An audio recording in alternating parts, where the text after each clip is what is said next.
Hello everyone, welcome back to Rishu science academy. Hopefully आप सब अच्छे होंगे, आपकी तैयारी अच्छी चल रही होगी। एंड आज की क्लास में हम डिस्कस करेंगे साइंस पैडागोजी के प्रीवियस क्वेश्चंस। तो 2011 से 24 तक के जितने भी आपके पेपर हुए हैं उन सभी पेपर्स में से इंपॉर्टेंट क्वेश्चंस मैंने लिए हैं पैडागोजी के, साइंस पैडागोजी के। वो क्वेश्चंस हम यहाँ डिस्कस करते हैं। आज डे 12 है, आज भी 10 क्वेश्चंस हम डिस्कस करेंगे अलोंग विद कॉन्सेप्ट के साथ साथ ही क्वेश्चंस हमारे डिस्कस होते हैं। एंड इससे पहले अभी तक 11 लेक्चर्स हमारे हो चुके हैं, तो अभी तक हम 110 क्वेश्चन जो है कंप्लीट कर चुके हैं। आज के मिला के 120 क्वेश्चंस हो जाएंगे और पेपर तक ये सीरीज इसी तरह से कंटिन्यू चलती रहेगी। तो पेपर तक देखो बंच, मतलब काफी सारे बंच ऑफ क्वेश्चन जो है आपको मिलेंगे, है ना। तो इससे क्या है, आपकी जो तैयारी है वो बूस्ट होती रहेगी और किस तरह के क्वेश्चंस आते हैं नाउ ए डेज वो भी आपको एक आइडिया लग जाएगा, है ना। चलिए तो स्टार्ट करते हैं अपनी आज की क्लास विदाउट वेस्टिंग टाइम। और ये जो नोट्स है आपको मेरे टेलीग्राम चैनल पे मिल जाएंगे, रिशु साइंस एकेडमी, उसका लिंक मैं दे दूंगी डिस्क्रिप्शन में, वहां से भी आप ज्वाइन कर सकते हो। चलिए, फर्स्ट क्वेश्चन है, miss Vaishnavi want her student to understand that the magnetic force of a bar magnet is strongest at its pole. Which of the following classroom activities would be the most appropriate to achieve the learning objective? मतलब एक teacher हैं वैष्णवी, वो चाहती हैं कि उनके जो students हैं उनको ये समझ में आ जाए कि मैग्नेटिक फोर्स कहाँ पे ज्यादा होती है। बार मैग्नेट में, बार मैग्नेट है उसके पास, तो बच्चों को ये बताना है कि मैग्नेटिक फोर्स कहाँ पे पोल्स पे एक्चुअली स्ट्रॉन्ग होती है, बच्चों को ये बताना चाहती है वो टीचर। तो नीचे 4 ऑप्शन दे रखे हैं, आपको ये बताना है कि कौन सी एक्टिविटी के थ्रू जो बच्चे हैं, टीचर जो है बच्चों को अच्छे से समझा पाएगी कि जो मैग्नेटिक फोर्स है वो उसके पोल्स पे होती है। तो कौन सी एक्टिविटी के थ्रू जो टीचर है बच्चे को अच्छे से समझा पाएगी इस कॉन्सेप्ट को। तो चलिए एक एक करके सारे ऑप्शंस को देखते हैं। फर्स्ट है, bring 2 like poles of different magnet close to each other, observe their interaction. की डिफरेंट पोल्स को आप आप पास लेके आओ और ऑब्जर्व करो कि उनकी इंटरेक्शन। या फिर सेकंड है, move an iron nail along different parts of a bar magnet, observe whether the attraction is stronger near the poles और एट द सेंटर। ये थोड़ा अच्छा सा लग रहा है, बाकी भी देख लेते हैं। सी है, wind insulated wire around an iron rod and pass electric current through it to make an electromagnet। Electromagnet थोड़ी ना बनाना है हमें, तो ये बताना है कि बार मैग्नेट पे जो मैग्नेटिक फोर्स है वो पोल्स पे स्ट्रॉन्गेस्ट होती है। तो किस एक्टिविटी के थ्रू बच्चों को समझा पाए। फोर्थ है, place bar magnet in a tray of iron filings and observe the pattern formed around it. ये भी सही नहीं है। तो जो राइट प्रोसेस होगी, राइट जो प्रक्रिया है, किस तरह से बच्चों को, मतलब कौन सा एक मेथड है, कौन सी एक्टिविटी के थ्रू बच्चा जल्दी सीख पाएगा, तो वो है option number 2, move an iron nail along different parts of a bar magnet, observe whether the attraction is strongest near the poles और एट सेंटर। मतलब आप नेल्स लेके जाओगे और आप बार मैग्नेट के पास और आप देखोगे कि जो अट्रैक्शन है वो कहाँ पे ज्यादा है, पोल्स पे या किसी और पार्ट पे।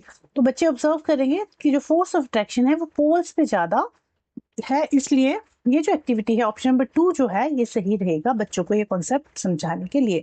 लोहे की एक कील को बार मैग्नेट के अलग अलग हिस्सों पर घुमाएं और देखें कि आकर्षण ध्रुवों के पास अधिक है या केंद्र पर। ठीक है, तो ये जो ऑप्शन है ऑप्शन नंबर 2 ये इस एक्टिविटी के लिए सबसे सही रहेगा। तो ऑप्शन नंबर 2 जो है इस क्वेश्चन का राइट आंसर हो जाएगा। नेक्स्ट है, देखो कॉन्सेप्ट भी करेंगे, बट जहां जहां पे देखो कुछ क्वेश्चन तो आपके अंडरस्टैंडिंग बेस्ड क्वेश्चन है और जहां पे कॉन्सेप्ट की जरूरत होगी वहां पे मैं कॉन्सेप्ट भी बताऊंगी। जैसे फॉर एग्जांपल ये क्वेश्चन है एक ओपन एंडेड और क्लोज एंडेड का, डिडक्टिव और इंडक्टिव रीजनिंग का। आगे क्वेश्चन है आपका नेचर ऑफ साइंस का, तो वहां पे कॉन्सेप्ट भी देखेंगे। बट जहां पे आपकी अंडरस्टैंडिंग की जरूरत है वहां पे आपको अपना दिमाग ही लगाना पड़ेगा और कुछ नहीं हो सकता। ठीक है, चलिए क्वेश्चन नंबर 2 है, students have recently been promoted to class 8, assuming they have a sound understanding of the NCERT science concept taught up to class 7. Which of the following topic are least likely to be able to explain? छात्रों को छात्र जो है, बच्चे जो है class 8th में promote हुए हैं। ठीक है, तो कक्षा 8 में पढ़ाए गए एनसीईआरटी विज्ञान के कॉन्सेप्ट की अच्छी समझ है उनको। जो 7th क्लास में पढ़ के आए हो उनके जो टॉपिक है उनको अच्छी खासी समझ है उन टॉपिक की। तो नीचे दिए गए टॉपिक में से किस टॉपिक को सबसे कम समझा पाएंगे।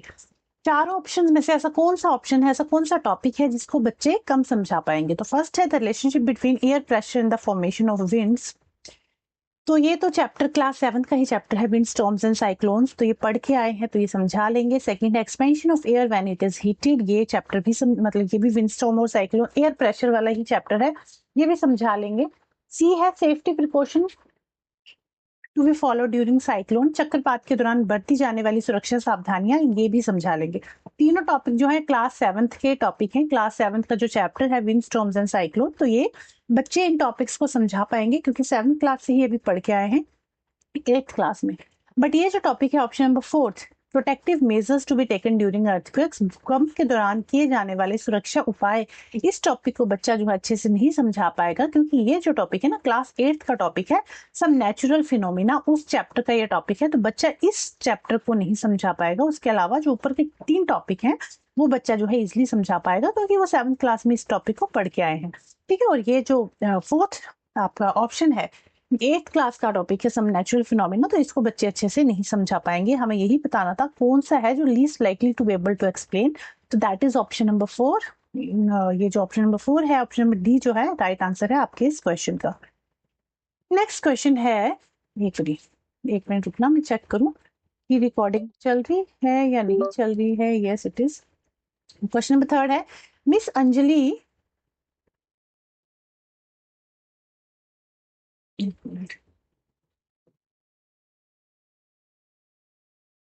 Miss Anjali planned to introduce the concept of water cycle by asking students to perform a simple activity at home and then connect their observations to the concept in class. Which of the following activity would be the least appropriate for this purpose? कब सबसे कम सही कौन सी activity रहेगी? बच्चा teacher जो है बच्चे को वाटर साइकिल का कॉन्सेप्ट जो है क्लास में पढ़ाने वाली है, asking students to perform some simple activity at home and then connect with their observation to the concept. मतलब टीचर जो है घर पर एक आसान गतिविधि कराकर फिर कक्षा में उनको देखे गए नतीजों के इस कॉन्सेप्ट से जोड़कर जल वाटर साइकिल, मतलब टीचर क्या है एक्चुअली वाटर साइकिल का कॉन्सेप्ट जो है समझाना चाह रही है। तो ये चाहती है कि बच्चों ने जो घर में ऑब्जर्व किया है उस चीज को बच्चा कनेक्ट कर पाए। तो इसमें से कौन सा लीस्ट अप्रोप्रिएट होगा वाटर साइकिल के कॉन्सेप्ट को समझाने के लिए, बस यही पूछा है क्वेश्चन। ठीक है, क्वेश्चन की लैंग्वेज समझ के कंफ्यूज मत हो जाना। चलिए, ऑप्शन नंबर फर्स्ट है, boil water, allow it to cool, store it on a water filter, use the filter water regularly, refill the filter. Why boiling water? Again, पानी को उबालेंगे, उसे ठंडा होने देंगे, फिर उस पानी को फिल्टर में रखेंगे, फिल्टर किए हुए पानी को यूज करेंगे और फिर दोबारा से उस फिल्टर को आप भर दोगे। तो ये तो वाटर फिल्ट्रेशन की प्रोसेस होगी ना, इसमें वाटर साइकिल कहाँ ऑब्जर्व? वाटर साइकिल में क्या क्या होता है? वाटर साइकिल में बच्चा क्या ऑब्जर्व करेगा? इवेपोरेशन, किस तरह से वेपर्स बनते हैं, किस तरह से फिर वो कंडेंसेशन बन रहा है ना, कंडेंस होकर किस तरह से वाटर ड्रॉपलेट्स में कन्वर्ट हो। तो जहां पे जिस ऑप्शन में इवेपोरेशन और कंडेंसेशन होगा वो प्रोसेस जो है वो सही होगी। वैसे हमें अपना आंसर मिल चुका है, लीस्ट एप्रोप्रिएट बताना था, जो कि ऑप्शन नंबर ए। बाकी ऑप्शंस भी देख लेते हैं। ऑप्शन नंबर बी है, hold a cool plate over steam from boiling water, observe the water droplet that forms on its surface. तो ये जो वाटर ड्रॉपलेट्स बन रही हैं सरफेस पे, ये जो प्रोसेस है, cool plate over steam from boiling water, observe the water droplet from surface, तो यहाँ कंडेंसेशन की प्रोसेस हो रही है। सी में क्या है, place a container filled with water in direct sunlight for few hour, observe any changes in water level. मतलब आपने कुछ पानी भर के रख दिया सनलाइट में, तो आपने थोड़े टाइम बाद आप देखोगे कि वाटर का जो लेवल है वो थोड़ा सा कम हो जाएगा बिकॉज ऑफ इवेपोरेशन। तो यहाँ पे इवेपोरेशन की प्रोसेस हो रही है। डी में क्या है, walk bear foot on the glass early in the morning, observe the formation of due. सुबह सुबह घास पे नंगे पैर चलेंगे और ओस बनने की प्रक्रिया को देखेंगे। तो ये जो ड्यू है ना, ड्यू फॉर्म हुआ, जो ओस बनी है, ये कैसे बनती है? जब वाटर वेपर जो है वो कूल हो जाते हैं, ठंडे होके वाटर ड्रॉपलेट्स में कन्वर्ट हो जाते हैं, तो दैट इज कॉल्ड ड्यू, ओस कहते हैं उसको। तो यहाँ पे भी कंडेंसेशन की प्रोसेस हो रही है। बी सी डी, इवेपोरेशन और कंडेंसेशन की प्रोसेस हो रही है, जो कि वाटर साइकिल में हेल्पफुल होती है, वाटर साइकिल में काम आती है। उसके अलावा जो ऑप्शन नंबर ए है ना, वो इस क्वेश्चन का लीस्ट अप्रोप्रिएट आंसर था, क्योंकि यहाँ पे फिल्ट्रेशन की प्रोसेस को ये दिखा रहा है ऑप्शन। तो हमसे फिल्ट्रेशन का नहीं पूछा गया था, हमसे वाटर साइकिल के बारे में पूछा गया था। तो ऑप्शन नंबर फर्स्ट जो है इस क्वेश्चन का राइट आंसर हो जाएगा। नेक्स्ट है, which of the following is the best example of an open ended question. 4 examples आपके पास दे रखे हैं, आपको बताने हैं कौन सा एक अच्छा एग्जाम्पल है किसका, ओपन एंडेड क्वेश्चंस का। अब ओपन एंडेड क्वेश्चंस क्या होते हैं, what is the difference between open ended and close ended questions? 2 तरह के क्वेश्चन होते हैं, एक होता है ओपन एंडेड, एक होता है close ended. Close ended question कैसे होते हैं? क्लोज एंडेड क्वेश्चन होते हैं जैसे जिसमें आपको एक फिक्स्ड आंसर बताना होता है। फॉर एग्जाम्पल ये जो अभी हम MCQ कर रहे हैं, ये क्या है, क्लोज एंडेड क्वेश्चन है, आपको बस एक फिक्स्ड आंसर बताना है इसका।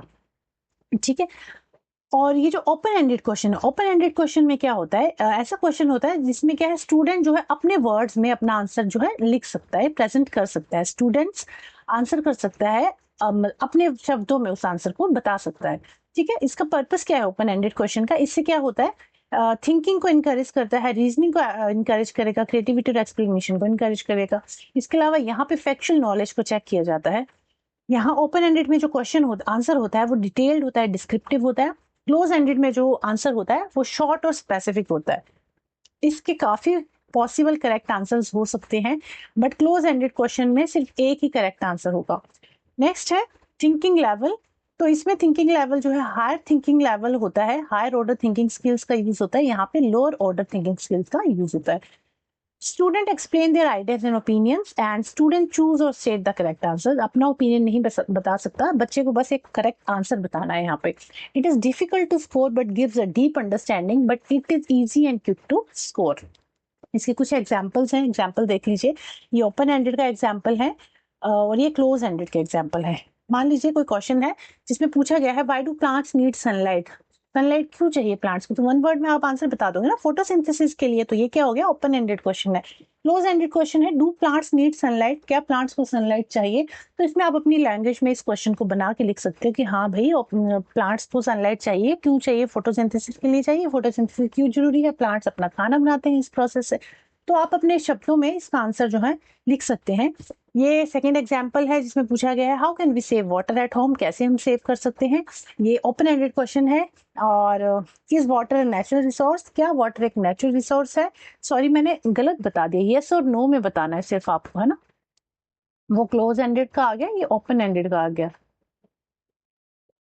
एक मिनट रुको, नहीं नहीं सही है। क्लोज एंडेड में तो आपको यस नो या वन वर्ड में आंसर करना है ना। यहाँ पे अच्छा हाँ, डू प्लांट्स नीड सनलाइट, ये मैंने गलत बता दिया। ओपन एंडेड है ये, why do plants need sunlight, plants को सनलाइट क्यों चाहिए? तो यहाँ पे आपको प्रॉपर एक्सप्लेनेशन देंगे कि प्लांट्स को खाना बनाने के लिए, फोटोसिंथेसिस के लिए सनलाइट चाहिए। पूरा आप डिटेल में आंसर लिख सकते हो। जो क्लोज एंडेड क्वेश्चन है उसमें सिर्फ आपको यस नो या फिर वन वर्ड में आंसर करना होता है। तो ये वाले जो क्वेश्चंस हैं ये ओपन एंडेड के हैं, इस साइड वाले क्लोज एंडेड के हैं। सही लिखा है, बस मुझे थोड़ी कंफ्यूजन होगी। सेकंड थर्ड को example explain why iron rust, iron को रस्ट क्यों लगता है? इसको प्रॉपर आप एक्सप्लेनेशन दे सकते हो, अपने वर्ड्स में लिख सकते हो। यहाँ पे क्लोज एंडेड का क्वेश्चन है what is the chemical formula of water, या वन वर्ड में बता दोगे कि क्या है फॉर्मूला वाटर का। तो this is close ended question. तो this is the difference between open ended and close ended question. आपको मेन चीज क्या याद रखनी है, क्लोज एंडेड क्वेश्चन में आपके पास आपको एक फिक्स आंसर देना होता है, यस या नो में, या फिर वन वर्ड आंसर करना होता है। बट ओपन एंडेड क्वेश्चन में आप अपने वर्ड्स में अपने आंसर को लिख सकते हो, प्रॉपर एक्सप्लेनेशन दे सकते हो। अब क्वेश्चन में क्या पूछा गया था, वापिस आइए क्वेश्चन पे। क्वेश्चन में पूछा गया था कि इनमें से कौन सा ओपन एंडेड सवाल का सबसे अच्छा उदाहरण है। ओपन एंडेड क्वेश्चन का एग्जाम्पल कौन सा है?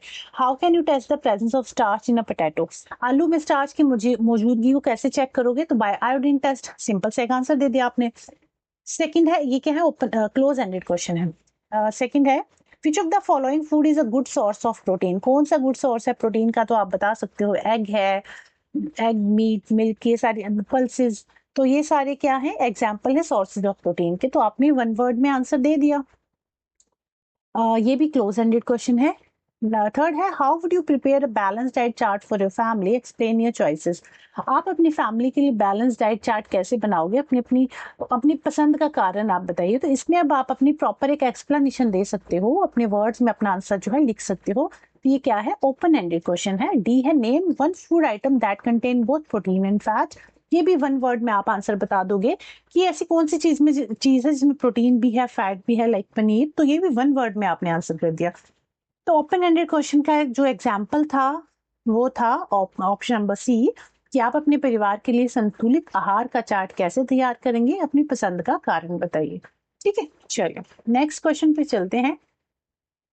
क्वेश्चन है which of the following question is most effective in promoting deductive reasoning among students, इनमें से कौन सा सवाल छात्रों में डिडक्टिव रीजनिंग, तर्क शक्ति को बढ़ावा देने के लिए सबसे असरदार होगा।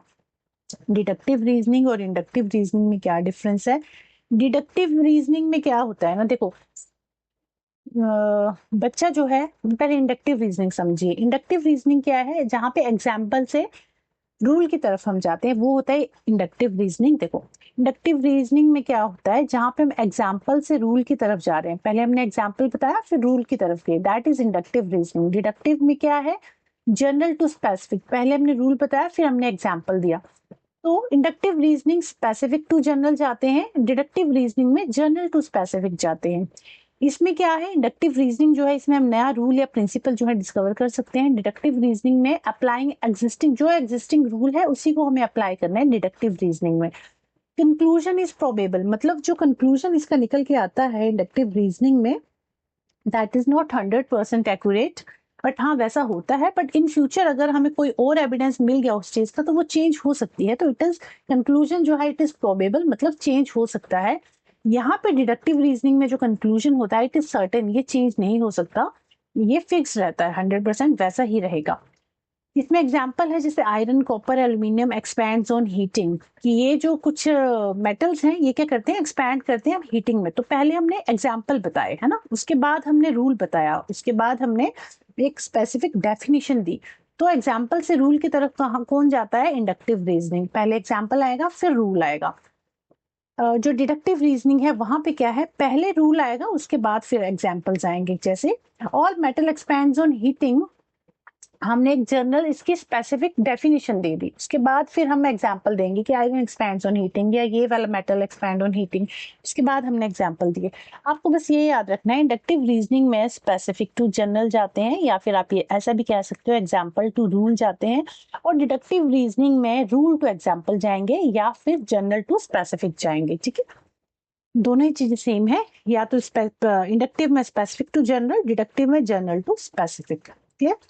तो क्वेश्चन में पूछा गया था कि कौन सा डिडक्टिव रीजनिंग को बता रहा है। तो फर्स्ट है why is human blood red in colour, कि ह्यूमन का जो ब्लड है रेड क्यों है। तो ये इंडक्टिव रीजनिंग का क्वेश्चन है या डिडक्टिव रीजनिंग का, ये इंडक्टिव है या डिडक्टिव, तो ये इंडक्टिव रीजनिंग है यहाँ पे। तो जो फर्स्ट ऑप्शन है हमारा कि ह्यूमन ब्लड जो है रेड क्यों है, तो इसमें तो प्रॉपर एक एक्सप्लेनेशन मांगी गई है आपसे, आपसे प्रॉपर एक्सप्लेनेशन मांग रहा है, तो ना ही इंडक्टिव रीजनिंग है ना ही डिडक्टिव रीजनिंग है।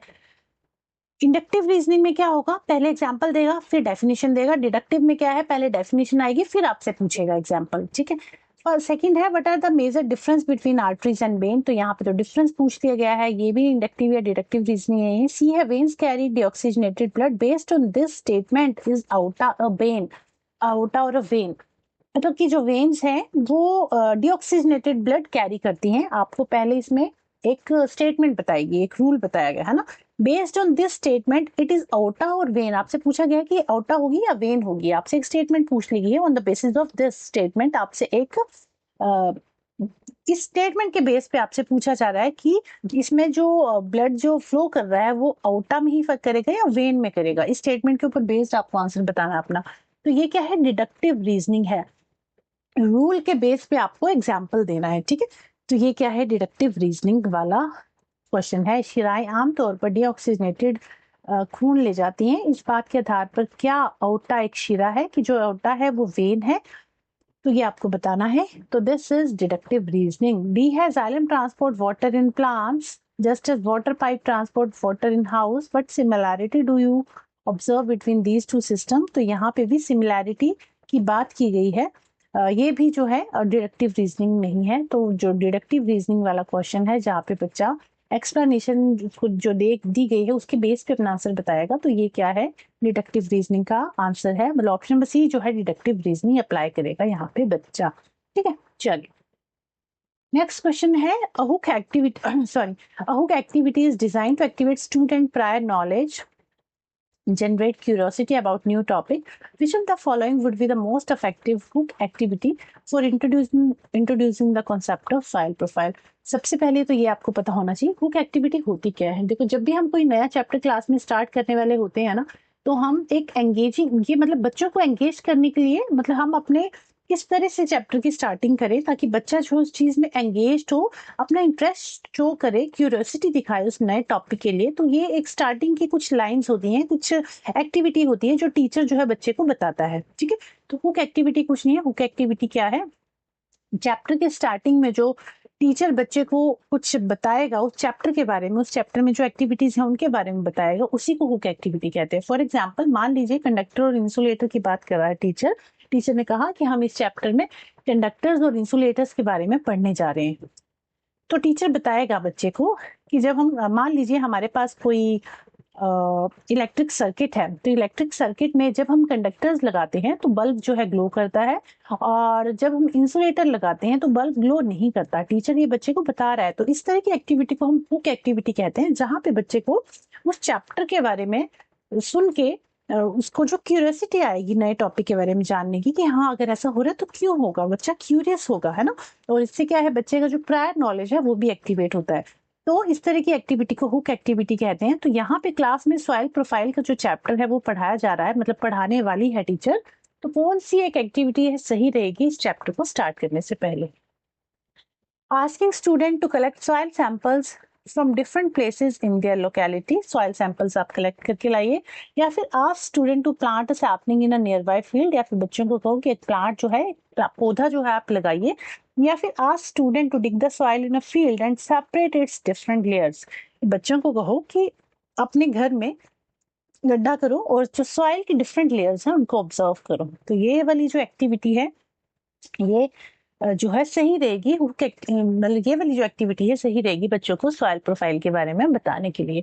ऑप्शन नंबर सी जो है इस क्वेश्चन का राइट आंसर होगा। ऑप्शन नंबर डी देख लेते हैं क्या है।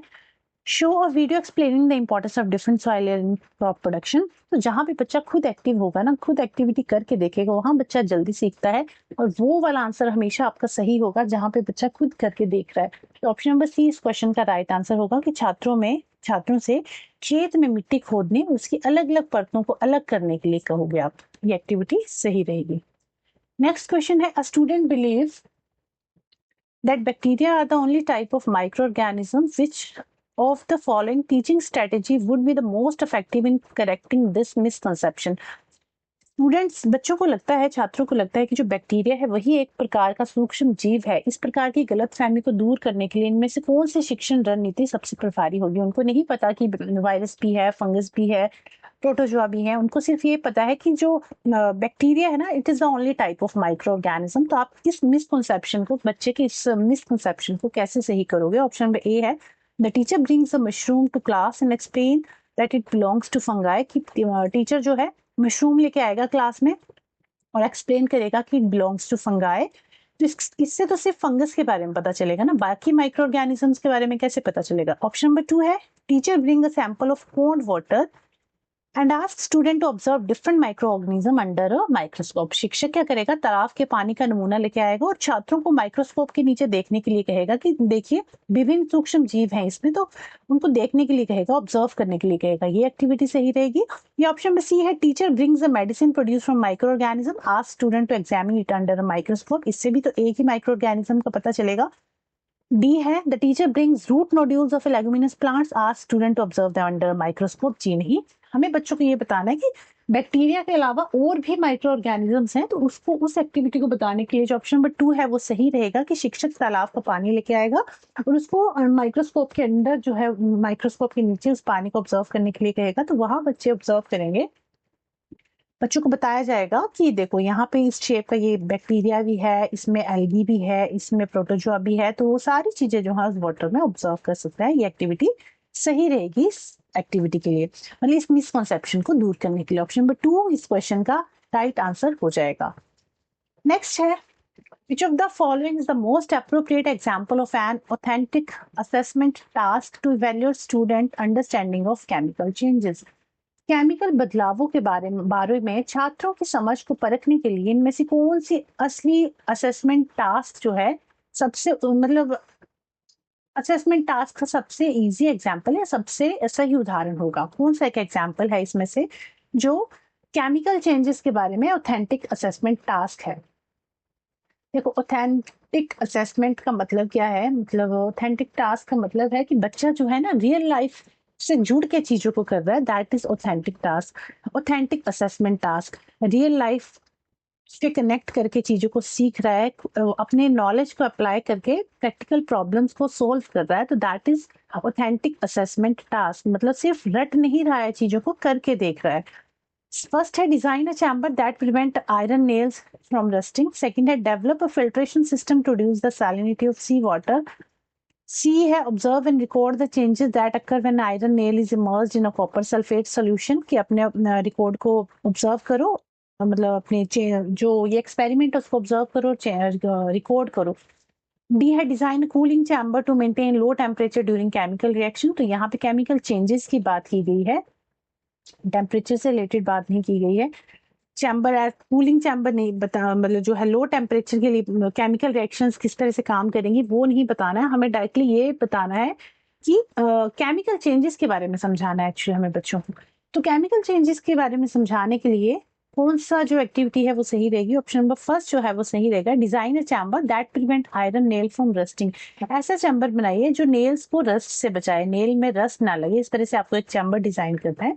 तो ये जो है एक सही, यहाँ पे बच्चा खुद इन्वॉल्व है, बच्चा अपना काम खुद कर रहा है, मतलब एक्टिविटी जो कर रहा है वो खुद से करके देख रहा है, मीनिंगफुल टास्क कर रहा है वो, अपने नॉलेज को अप्लाई करके अपनी प्रॉब्लम्स को सॉल्व कर रहा है। तो फर्स्ट ऑप्शन जो है वो सही रहेगा, इस क्वेश्चन का राइट आंसर होगा कि वो एक बच्चे ऐसा चैम्बर डिजाइन करें जो लोहे की कीलों को जंग लगने से बचाएगा। तो यहाँ पे क्या है, बच्चा केमिकल चेंजेस के बारे में भी सीख रहा है और बच्चा जो है अपने नॉलेज को अप्लाई करना भी सीख रहा है, चीजों का एक्टिवली जो है पार्टिसिपेट कर रहा है किसी भी एक्टिविटी में, ठीक है, मतलब एक्टिविटी के थ्रू बच्चा जो है सीख रहा है। तो ऑप्शन नंबर ए जो है इस क्वेश्चन का राइट आंसर हो जाएगा।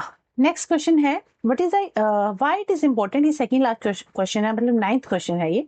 Why it is important for a science curriculum to be historically valid. विज्ञान के पाठ्यक्रम का ऐतिहासिक रूप से सही होना क्यों जरूरी है? Consider the following statements, A B C D, 4 statement बताइए दी है, आपको बतानी कौन से स्टेटमेंट सही है। साइंस का करिकुलम जो है वो हिस्टोरिकली वैलिड क्यों होना चाहिए? हिस्टोरिकली वैलिड का मतलब है जिसमें बच्चों को ये बताया जाए कि how science develop over time, कैसे साइंस ने डेवलप किया टाइम के साथ साथ। साइंस में कुछ भी फिक्स नहीं होता, चेंजेस होते रहते हैं एंड जैसे जैसे न्यू एविडेंस आएगा न्यू चेंजेस जो है होते जाएंगे। तो ये सारी चीजें बच्चों को बताना क्यों जरूरी है, मतलब why it is important for science curriculum, science curriculum के लिए ये सारी चीजें क्यों जरूरी है, ठीक है। हिस्टोरिकली वैलिड का, वैलिडिटी का मतलब आपको समझ में आ गया होगा। हिस्टोरिकली वैलिडिटी का मतलब है कि कैसे साइंस ने टाइम के साथ साथ डेवलप हुई, साइंस में कुछ भी फिक्स नहीं होता, अगर कोई नया एविडेंस आएगा तो चीजें जो है चेंज हो जाती है। अब कौन सा सही है इसको लेके? First, it helps learner understand the influence of social factor on the development of scientific knowledge, कैसे सोसाइटी जो है साइंटिफिक नॉलेज में हेल्प करती है।